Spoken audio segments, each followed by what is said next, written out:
Hello friends, मैं अर्चना आपकी host अपने चैनल खुद से रूबरू में आप सबका स्वागत करती हूँ। फ्रेंड्स, अगर आपने मेरा चैनल सब्सक्राइब नहीं किया है तो उसे सब्सक्राइब कर लीजिए और बेल आइकन की बटन को भी प्रेस कर लीजिए ताकि मेरी आने वाली स्टोरी आप तक सबसे पहले पहुँचे। फ्रेंड्स, अगर आपके पास भी कोई स्टोरी है तो आप मेरी इंस्टाग्राम आईडी पर भेज सकते हैं, मैं उसे ज़रूर ऑन एयर करूँगी। तो चलिए फ्रेंड्स, चलते हैं आज की स्टोरी की तरफ। आत्मा का बदला पार्ट 2। रात के अंधेरे में जीप में अपने 6 लठैतों और चौधरी के साथ हीरा सिंह ने जैसे ही चंदनपुर का रुख किया वैसे ही वहां से कई किलोमीटर दूर शमशान में तेज हवा चलने लगी, जिसने एक झोंके का रूप ग्रहण कर पहले रिहायशी इलाकों में पहुंचकर शिव कुमार की हवेली का चक्कर काटा और फिर बला की तेजी से कंचनपुर की तरफ बढ़ गया। इधर ठीक उसी समय हीरा सिंह की जीप अभी कंचनपुर की सीमा पार भी नहीं कर पाई थी कि तेज आंधी चलने लगी। कुछ ही पलों में हवा ने ऐसा तूफानी रूप धारण किया कि 8 शक्तिशाली आदमियों से भरी जीप हवा में यूं उठ गई मानो वह कोई हवा के बवंडर में फंसा कागज को टुकड़ा हो। इसी के साथ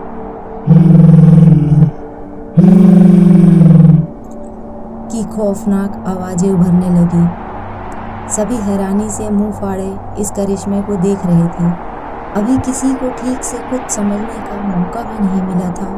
तभी चौधरी भानु प्रताप हलक कर चीखे तो पीछे बैठे लठैत भी थे, मगर उनकी आवाजें हलक में ही दबकर रह गई। जीप के चारों ओर सुर्ख आग के शोले जैसी रोशनी चक्कर काट रही थी।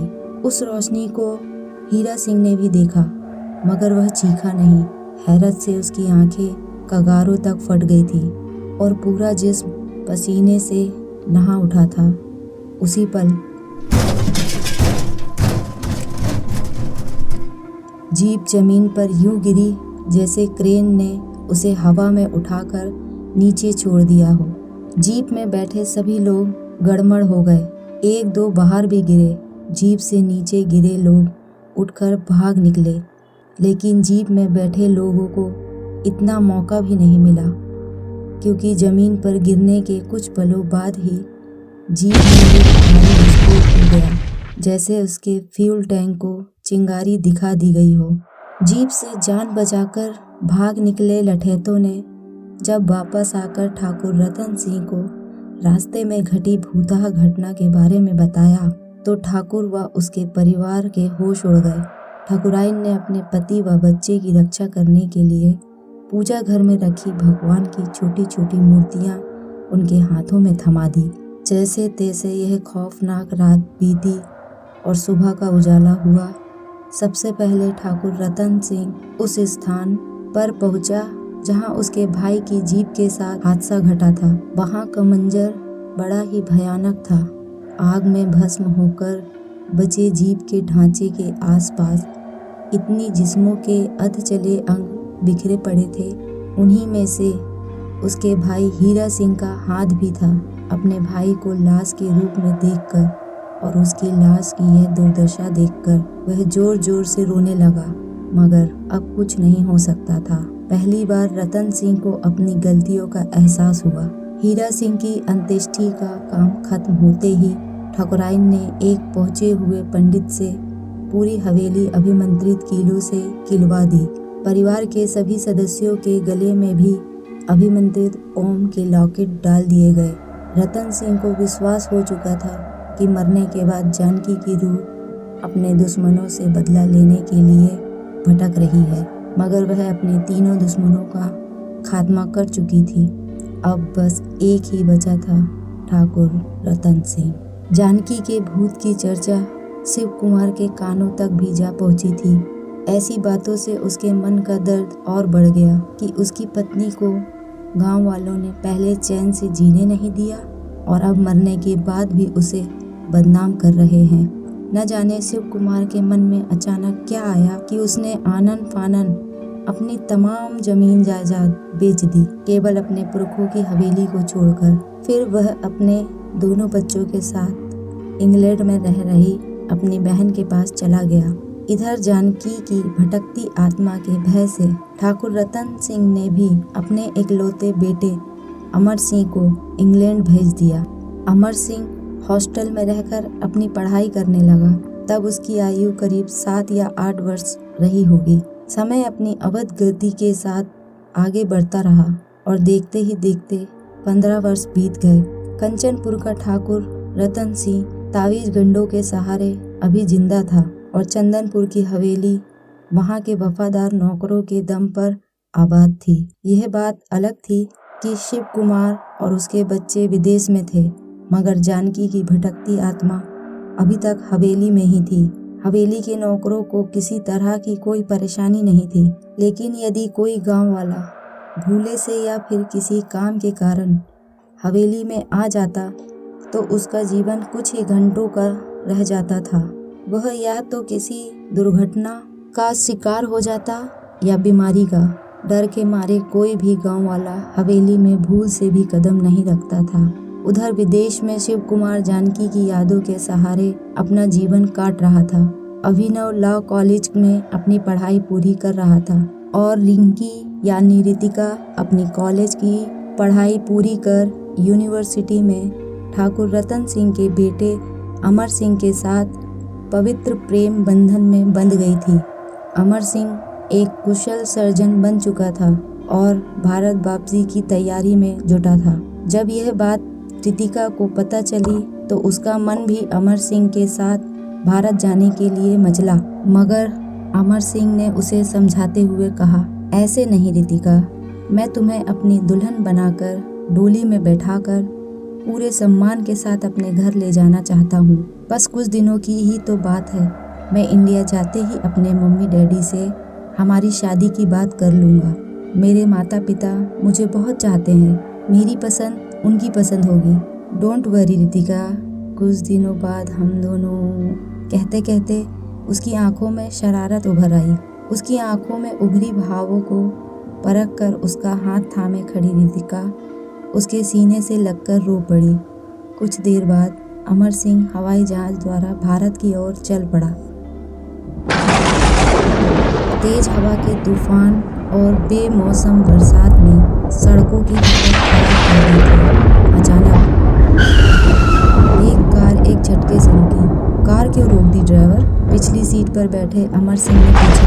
वह हवाई अड्डे से किराए की कार में अपने गाँव जा रहा था। आना तो उसे 3 दिन बाद था, मगर रितिका से शादी की तमन्ना ने उसे वहां रुकने नहीं दिया। वह जल्द से जल्द अपने घर पहुंचकर अपने मम्मी पापा से बता देना चाहता था कि वह क्या चाहता है। वह कार में बैठा अपने सपनीले सपनों की ताबीर बुन रहा था जब कार ने एक झटके से रुककर उसकी नींद भंग कर दी। साहब, आगे रास्ता बंद है। तूफान से पेड़ टूटकर सड़क पर आ गिरे हैं, ड्राइवर ने उसे बताया। ओह, अमर सिंह ने देखा, वास्तव में भारी भरकम पेड़ सड़क पर पड़ा है। उसे रास्ते से हटाए बिना कार का आगे बढ़ना असंभव था। क्या कोई दूसरा रास्ता भी है कंचनपुर जाने के लिए? हाँ है। इतना कहकर कार के ड्राइवर ने कार को बैक करना चाहा, मगर तभी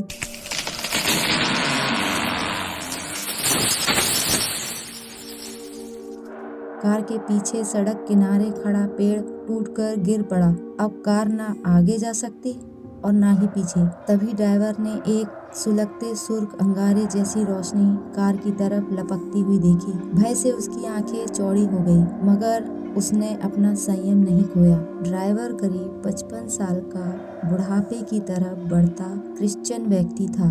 उसे समझते देर नहीं लगी कि वह कोई प्रेत बाधा है, मगर वह इस रास्ते से पहली बार कई बार जा चुका था।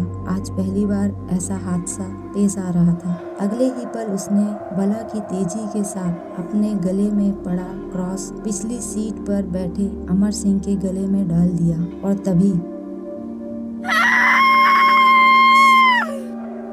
पिछली खिड़की के निकट आ चुकी सुर्ख रोशनी तेजी से भड़की और ऐसी आवाज आई जैसे कोई औरत बुरी तरह तड़प तड़प कर चीख रही हो। फिर उस आग के बड़े से भड़कते गोले में ड्राइवर ने एक सूरत देखी, बेहद हसीन औरत की। इसके बाद वह आग का गोला दूर होता चला गया। ये सब क्या था? अमर सिंह हैरत के सागर में गोते लगा रहा था।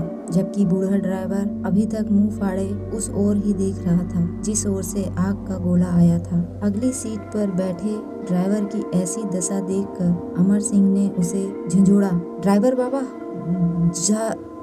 जानकी। जवाब में ड्राइवर के मुंह से निकला, कौन जानकी? अमर सिंह उलझन में नजर आने लगा। ये सब क्या है? ये लाल रोशनी कैसी थी? और आपने अपने गले का ये क्रॉस मेरे गले में क्यों डाल दिया? कहते हुए अमर सिंह ने अपने गले से क्रॉस को उतारना चाहा। नहीं बेटा, इसे मत उतारना, ड्राइवर ने जल्दी से टोका। मगर क्यों? तुम्हारे सब सवालों का जवाब दूंगा मैं, मगर पहले तुम मुझे बताओ, कहीं तुम कंचनपुर के ठाकुर रतन सिंह के बेटे तो नहीं हो? हाँ। अमर सिंह चौंका और पूछा, आप कैसे जानते हो? बताता हूँ, मगर पहले यहाँ से निकलना होगा, तुम्हारी जान को यहाँ खतरा है। और आप? अमर सिंह ने पूछा, आपको क्या कोई खतरा नहीं? मेरा क्या है बेटा, मेरा इस दुनिया में कोई नहीं है। वैसे भी उम्र के उस पड़ाव को पार करने वाला हूँ जिसके बाद इंसान बेबसी भरी जिंदगी काटता है। तुम्हारे सामने अभी सारा जीवन पड़ा है। पहले नहीं जानता था, मगर अब जानता हूँ। तुम भी अपने बाप की जाति दुश्मनी की जद में आ चुके हो। कैसी जाति दुश्मनी? तभी ड्राइवर ने कार स्टार्ट कर साइड की कच्ची सड़क पर उतार दी और ऊबड़ खाबड़ रास्ते को पार कर पुनः पक्की सड़क पर आ गया। कुछ ही दूर शिव भवानी का मंदिर था। ड्राइवर अमर सिंह को लेकर उसी मंदिर में जा पहुंचा और बोला, यहाँ तुम पूरी तरह महफूज हो। यहाँ जानकी की आत्मा तुम्हारा कुछ नहीं बिगाड़ सकती। भूत? अमर सिंह बहुत तेज हंसा, यहाँ तक कि उसकी आंखों में आंसू भी झलक आए। फिर खुद को संभालता हुआ बोला, आप भी कैसी बात करते हैं बाबा? 21वीं सदी में, इस आधुनिक वैज्ञानिक युग में आज भी अंधविश्वास जिंदा है? मैं हैरान हूँ। तुम अभी विदेश से लौटे हो बेटा, तुम्हें देखकर ही लग रहा है कि तुम बहुत पढ़े लिखे हो। भूत प्रेत पर तुम्हारा अविश्वास कोई हैरानी की बात नहीं है। ड्राइवर ने गहरी सांस लेते कहा, अच्छा ये बताओ, वह जो सुर्ख आग के गोले जैसी चीज थी वह क्या थी? वह क्रॉस तुम्हारे गले में डालते ही क्यों दूर होती चली गई? वह औरत की दर्दनाक चीख, वो पेड़ों का गिरकर तुम्हारी राह कर रोकना, ये सब क्या था? मौसम की गड़बड़ी, अमरनाथ ने शांत स्वर में कहा। अभी बहुत कुछ ऐसा बाकी है जो वैज्ञानिकों की खोज से अभी दूर है, मगर जल्द ही उनकी पकड़ में होगा। एकाएक अमर सिंह को कुछ याद आया और वह बोला, अच्छा बाबा, अब आप मुझे बताएं कि उस प्रेत ने क्रॉस की वजह से मुझे तो छोड़ दिया, मगर आपको क्यों नहीं मारा? अमर सिंह के स्वर में व्यंग उभर आया था, क्योंकि वह जानकी का भूत था। फिर जानकी? अमर सिंह झुंझला उठा, ये जानकी कौन है और मेरा उससे क्या वास्ता? वास्ता? बहुत गहरा वास्ता है। ड्राइवर की आंखें शून्य में जा टिकी। फिर वह बोला, सुनो अमर सिंह, तुम्हारा जानकी से क्या वास्ता है? जानकी का पति शिव कुमार चंदनपुर का जमींदार था और तुम्हारे पति और तुम्हारे पिता यानी ठाकुर रतन सिंह कंचनपुर के। मैं अपनी बात शुरू करने से पहले तुम्हें यह बता देना चाहता हूँ कि तुम अपने पिता से व्यवहार में एकदम जुदा हो। तुम पूरब हो और वह पश्चिम। तुम्हारे पिता और चाचा पक्के अय्याश, शराबी और मक्कार थे। बाबा, अमर सिंह चीख पड़ा। वह दांत किटकिटाता हुआ बोला, अब आपने अपनी जुबान से एक भी लफ्ज मेरे पिता के खिलाफ, पहले मेरी बात पूरी होने दो, फिर तुम जो ठीक समझो करना।